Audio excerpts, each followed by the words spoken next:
Hi, everybody. Welcome to another edition of the 12-ounce sports update on this Monday, October the 21st, 24 rather.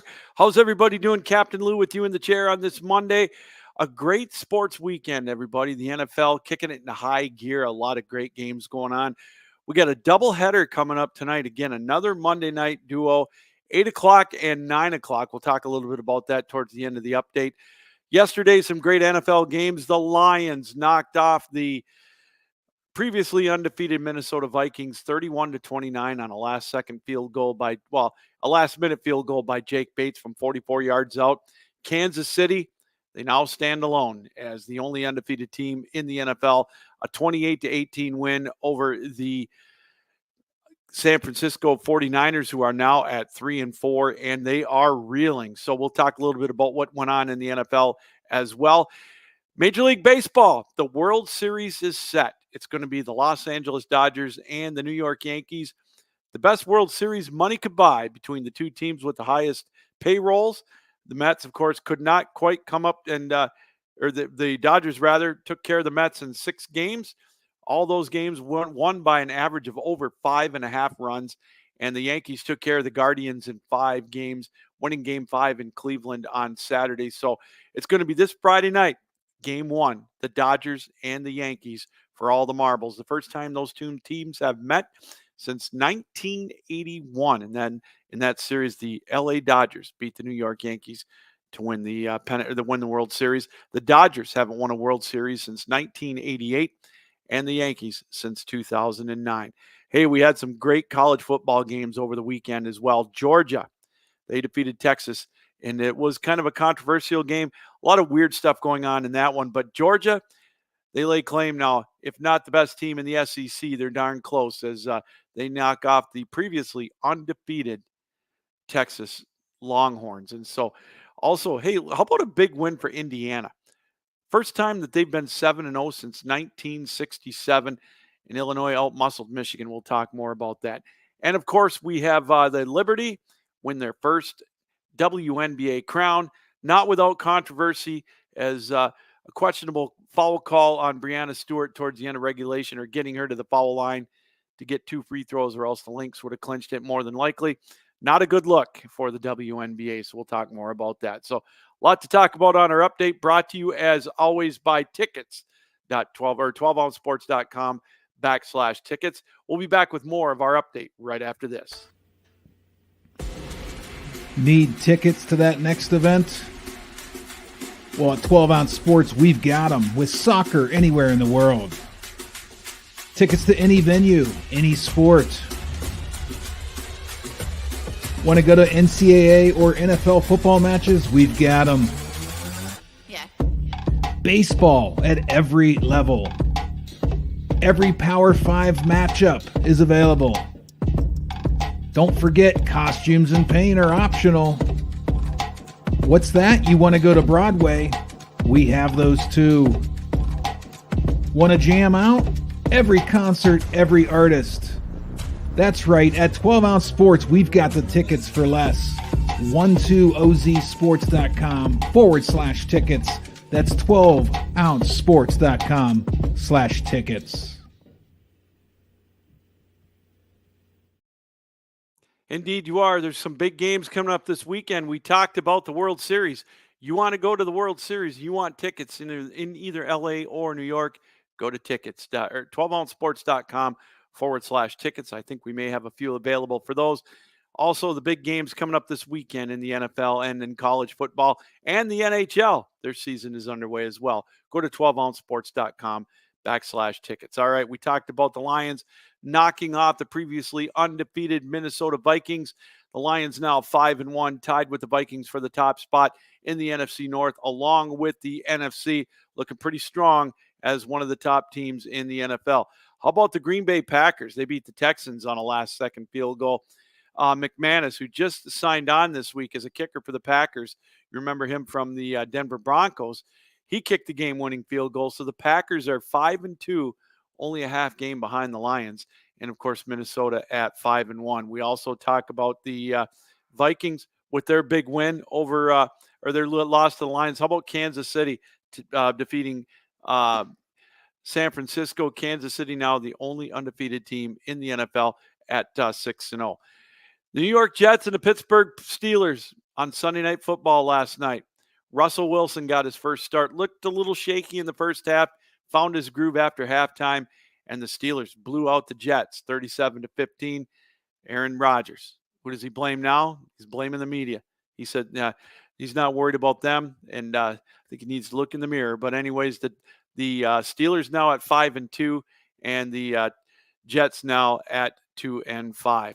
Take a look at some of the scores in the NFL from week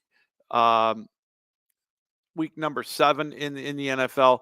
Let's see. I thought I had that up. Again, the magic of live television. I'll tell you what, just when I thought I had those scores, I beg your pardon for that. Okay, let's get to the scores from last night in the NFL. How about the Seahawks? They're now 4-3, a 34-14 win over the Atlanta Falcons. The Buffalo Bills 34-10 over the Titans. They're now at 5-0, one of the top teams in the NFL.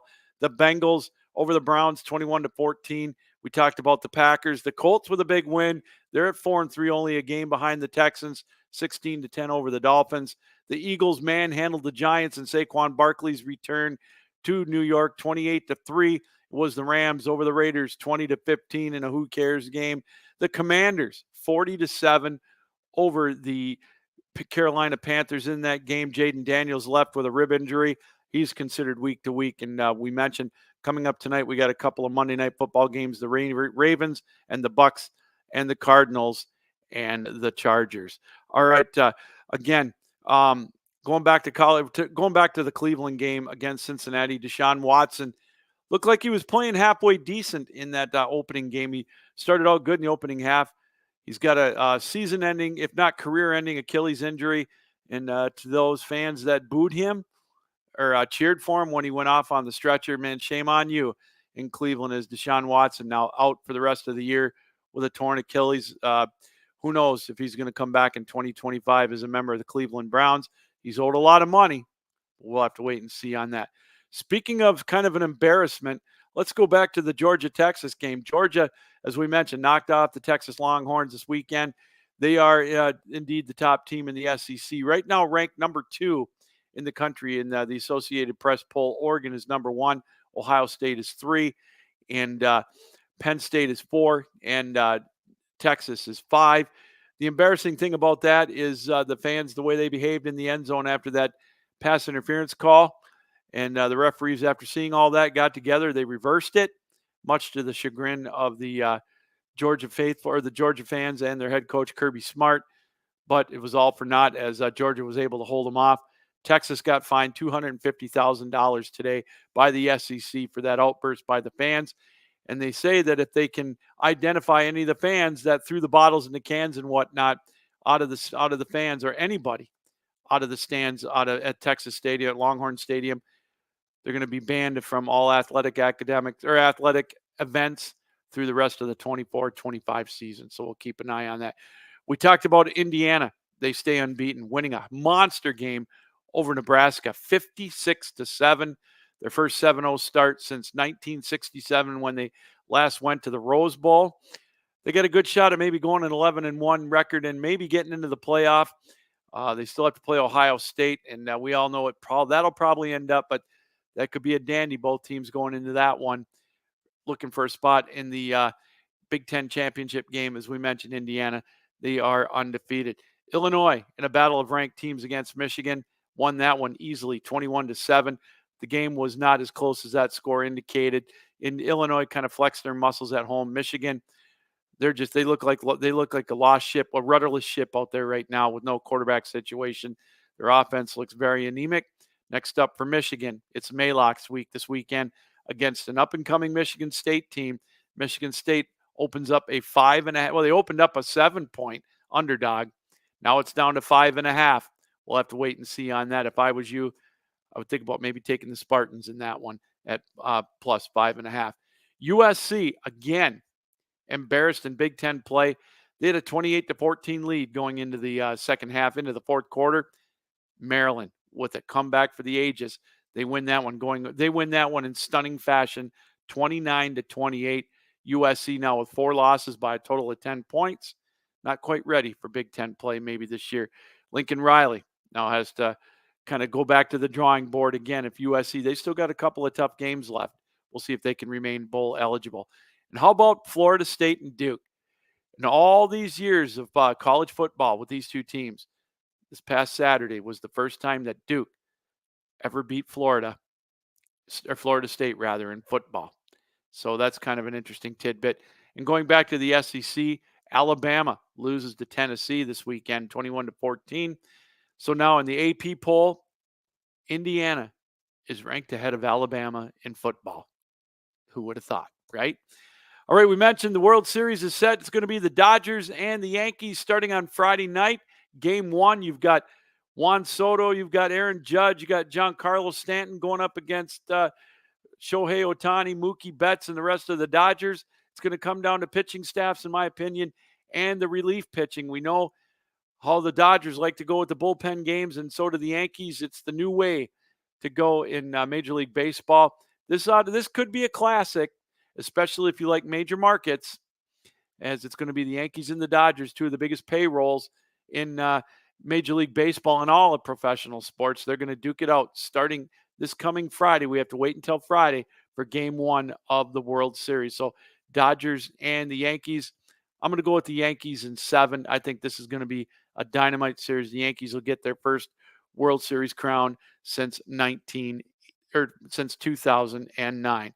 Going back to pro football, Monday Night Football doubleheader tonight. First off, it's going to be the Ravens at the Bucks. The Ravens are a 4-point favorite, and the over-under on this one is 49.5. Man, I don't know what to do on this one. I'm going to take the Ravens. I think they're on a roll, and I think their defense, and I think they've got just too many weapons on offense for the Bucks. Give me the Ravens laying the 4. And in the nightcap, if you will, the Chargers at the Cardinals. The Cardinals are such an up-and-down team, a Jekyll and Hyde team. Right now, the Chargers are a 1-point favorite on the road at Arizona, so that means it's a toss-up.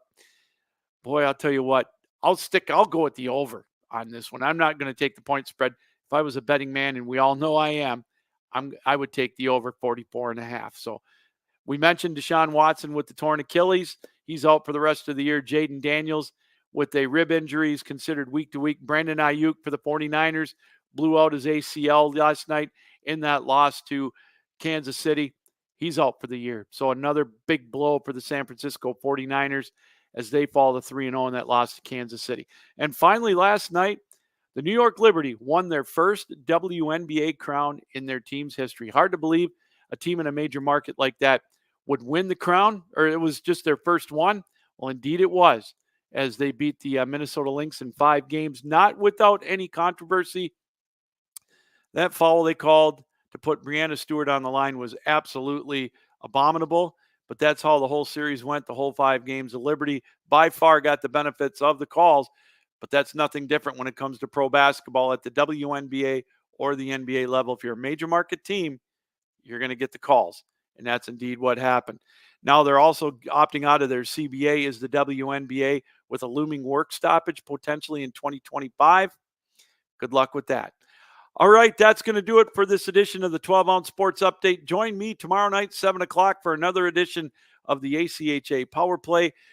Sports broadcaster, ACHA commentator, play-by-play man Reagan Cleves will join us. We're going to talk about the rankings in the men's and women's Division I and the play going on right now in the ACHA men's Division III level. That's Tuesday night at 7 o'clock live here on 12-Ounce Sports. And then Wednesday, 7 o'clock, don't forget to join us for another edition of the Captain Lou Extravaganza. All right, everybody, thanks for joining us.